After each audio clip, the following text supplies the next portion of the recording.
मुंबईर वरिष्ठ सांबादिक रौनक आम सहित जोड़ी होती। रौनक जी, अभी के हालात क्या है? ये प्लान क्रैश कैसे हुआ, किस परिस्थिति में हुआ?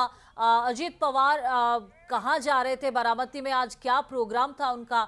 इस सब के बारे में कोई सूचना आपके पास से है? बता दूं कि अजीत पवार ने सुबह मुंबई से टेक ऑफ किया था और बारामती, जो कि उनका बेस्टन कहा जाता है, जहां से वो पिछले 6 बार से विधायक है लगातार, और पूरा पवार परिवार का ये बेस्टन कहा जाता है। वहां पर जिला पंचायत के महाराष्ट्र में चुनाव चल रहे हैं और उनकी सभा को संबोधित करने के लिए अजीत पवार बारामती पहुंच रहे थे और क्रैश लैंडिंग ये हुआ है। दरअसल जो अभी डीजीसीए की तरफ से जानकारी दी जा रही है, उस इलाके में थोड़ा फॉग था और उसी वजह से जो पायलट था उसे कहां पे लैंड करना है वो जगह नहीं समझ में आई, इसकी वजह से ये रौनक जी, आपसे ये निवेदन करूंगी कि ये इसके बारे में जो भी डिटेल्स है आपके पास वो सारा हम हमारे साथ साझा करें। जी, निश्चित तौर पर मैं आपको एक एक करके डिटेल्स बताता हूँ। एक तो अजीत पवार बारामती में जिला पंचायत के चुनाव की सभा को संबोधित करने के लिए पहुंच रहे थे। मौसम खराब होने की वजह से ये क्रैश लैंडिंग हुई है, इस तरह की अधिकृत जानकारी डीजीसीए की तरफ से दी जा रही है। हालांकि जो अजीत पवार की पार्टी के अब नेता है, वो इस पूरे मामले में जांच की उन्होंने मांग की है। मैं आपको बता दूं कि कुछ देर पहले प्रधानमंत्री नरेंद्र मोदी और गृह मंत्री अमित शाह ने महाराष्ट्र के मुख्यमंत्री देवेंद्र फडणवीस से फोन पर बातचीत की है और इस पूरे हादसे की जानकारी ली है। चूंकि अजीत पवार की कोहरा था, ये भी कहा जा रहा है, इसको लेकर कोई पुष्टि हुई है या ये सिर्फ ऐसे बताया जा रहा है कि ये एक रीजन हो सकता है, कारण हो सकता है जिसकी वजह से ये प्लेन क्रैश हुआ? कहा जा रहा है कि रनवे नहीं दिख रहा था। असली कारण क्या है वो पता लग पाएगा, लेकिन जो प्राथमिक जानकारी मिल रही है उसके मुताबिक उस इलाके में थोड़ा कोहरा था और इसी की वजह से ये क्रैश लैंडिंग हुई है। ये प्राथमिक जानकारी सामने निकल कर आ रही है। दूसरी मैं आपको महत्वपूर्ण जानकारी दे दूं कि अजीत पवार की जो चचेरी बहन है और उनकी पत्नी, ये दोनों एक राज्यसभा सांसद है और एक लोकसभा सांसद है। इसलिए संसद का सत्र दिल्ली में चल रहा है, जिसके लिए वे दिल्ली में थी। और अब थोड़ी देर पहले ही जब ये खबर आई है, उसके बाद शरद पवार, सुप्रिया सुले और उनकी पत्नी सुनेत्रा पवार और उनके बेटे पार्थ पवार दिल्ली से बारामती के लिए रवाना हो गए हैं। लेकिन निश्चित तौर पर अगर महाराष्ट्र की राजनीति की बात की जाए तो अजीत पवार ऐसे शख्स थे जो सरकार में उप मुख्यमंत्री थे, बहुत पॉपुलर नेता माने जाते थे और शरद पवार की तरह ही सुबह सुबह 6 बजे ही अपने काम पर लग जाते थे। इस तरह की उनकी छवि थी। यानी अजीत पवार को अगर आपको अपॉइंटमेंट चाहिए तो हो सकता है आपको अपॉइंटमेंट सुबह 6:30 बजे की या 6 बजे की मिल सके। बहुत ही कम नेता इस तरह के देखने को मिलते हैं जो इतने अर्ली मॉर्निंग अपॉइंटमेंट देते हैं। लेकिन अजीत पवार की काम करने की स्टाइल थी कि वो बहुत जल्दी, चूंकि उनका बहुत सारा जीवन जो है वो ग्रामीण इलाके में बारामती, इसी अंदाज के लिए तो 7 बार वो उसी चुनाव क्षेत्र से विधायक के रूप में सामने आए थे, निर्वाचित हुए थे। लेकिन रौनक जी, ये भी इसके बारे में भी हम आपसे जानकारी लेना चाहेंगे। कहा जा रहा है कि 8:45 को ये दुर्घटना घटी है और उसमें अजीत पवार थे, उनके साथ और 5-6 जना थे। इसको लेकर कौन सी खबर पुष्टि की आ रही है? जी देखिए, निश्चित तौर पर इस विमान में 6 लोग सवार थे, जिसमें पायलट समेत अजीत पवार, उनके सुरक्षा रक्षक और उनके 2 पीए भी मौजूद थे। कुछ जो जानकारी दी जा रही है कि इस हादसे में कोई भी जो है वो जीवित नहीं बच सका है, क्योंकि जैसे ही हादसा हुआ बहुत तेज वहां पर अंगार का एक गुब्बारा निकला। आसपास के जो गांव के लोग थे वो वहां पर पहुंचे और उन्होंने जो है बीच बचाव करने की कोशिश की। लेकिन जो वहां से जो प्रत्यक्षदर्शी है उनकी जो बयान आ रहे हैं उसके मुताबिक वो आग इतनी ज्यादा थी कि कोई जब तक अंदर जाके वहां से लोगों को बचा पाता वो देर हो चुकी थी और बहुत ज्यादा आग का गोला निकला। तो निश्चित तौर पर अब इस पूरे मामले की जांच की मांग की जा रही है।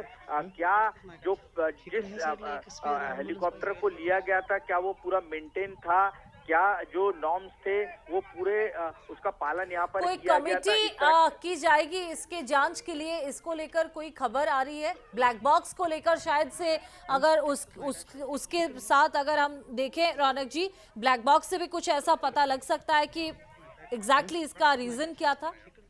जी बिल्कुल, निश्चित तौर पर देखिए, ब्लैक बॉक्स से तो पता लग सकता है कि इसका रीजन क्या था और उसकी जांच पर खैर मैं अपने इमोशंस थोड़ा तो अलाइन करके I will give a statement.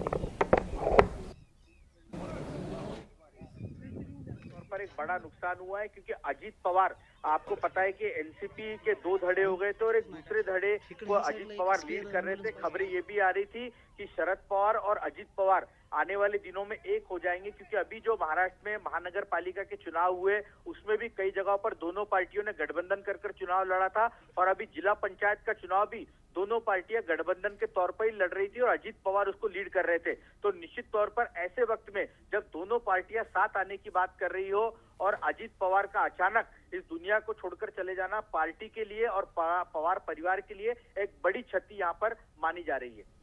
जी सुनेत्रा जी और सुप्रिया सुले जी और उनके पुत्र ये सब बारामती के लिए निकल चुके हैं, ये भी कहा जा रहा है।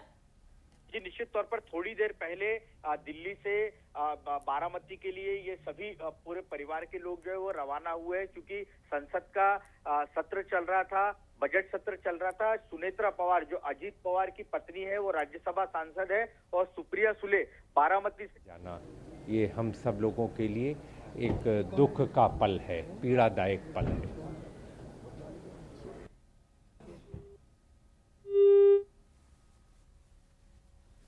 मुंबईर वरिष्ठ साम्बादिक रौनक आम सहित जोड़ी होते पूरा तथ्य से रखुले जेहेतु आज संसद रे बजेट अधिवेशन आरंभ होछि, सुप्रिया सुले सुनेत्रा पवार माने दिल्ली रे रहिथिले एवं ए घटना सामना को आसिबा परे से बारामती अभिमुखे बाहर सारिछंती।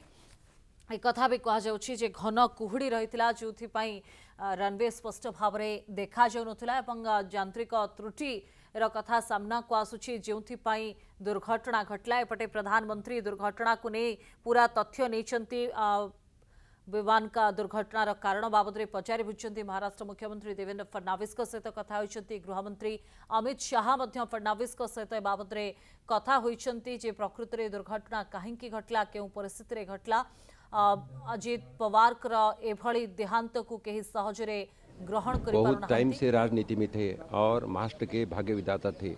हर एक कार्यकर्ता के लिए वो लोकप्रिय थे, लेकिन आज दुर्दैव में से आज नहीं रहे, तो इसमें पूरा महाराष्ट्र 12-13 करोड़ जनता दुख में है। मैं भी उसमें दुख में शामिल हुई थी, उनको श्रद्धांजलि अर्पण करता हूँ। लगातार आमे तमाम प्रतिक्रिया सामना को आणुछु।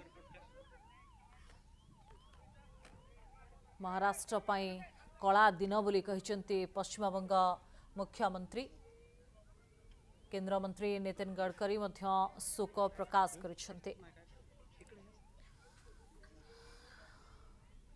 अजित पवार एभली मृत्यु को केही भी सहजरे ग्रहण करि पारनाहांती। तेबे अवतरण समय रे लैंडिंग समय रे कंट्रोल हरैथिले पायलट एक कथा कहा जाउछि, किंतु ए संक्रांत रे स्पष्ट तथ्य को अपेक्षा करा जाइछि। सूत्ररु आसुथबा खबर अनुसार घन कुहुड़ी थिबा कथा कहा जाउछि। तेबे प्रत्यक्षदर्शींकर बयान मध्य आमे आपणक सामना को आणुथुलु, जेउथरे से कहउथिले जे हठात किसी बुझिबा पूर्वरु लागुथिला जेमिति होइतो लैंड करिबो बा अवतरण करिबो विमानटी, किंतु बड़ दुखद कथा जे हठात विमानटी क्रैश होइतला। किछि दृश्य आमे आपणक सामना रे रखिछु।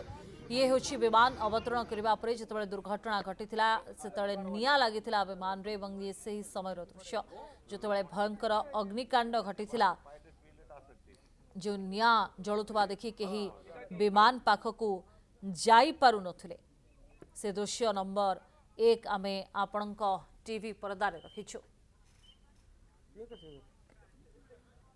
लैंडिंग समय ही एभली दुर्घटना घटिथिला, जेउथरे अजित पवार को समेत अन्य सदस्य माने रहिथिले। 2 नंबर दृश्य जेतबेले स्थानीय लोक एवं अधिकारी माने तत्क्षणात सेठी पहुंची थिले एवं पूरा स्थिति को से माने देखि कौन करिवे कथा चिंता करा जाउथिला, किंतु निया एते भयंकर थिला जे से माने पाखकू जाई पर नथिले।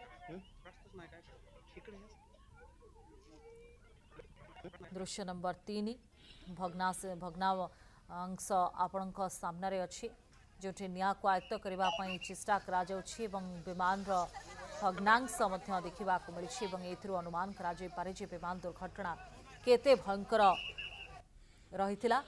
4 नंबर दृश्य आपणक सामना रे उद्धार काम जारी रहितबा समय ये होछि विजुअल, जोठी उद्धारकारी टीम स्थानीय अधिकारी पहुंची उद्धार काम आरंभ करथिले।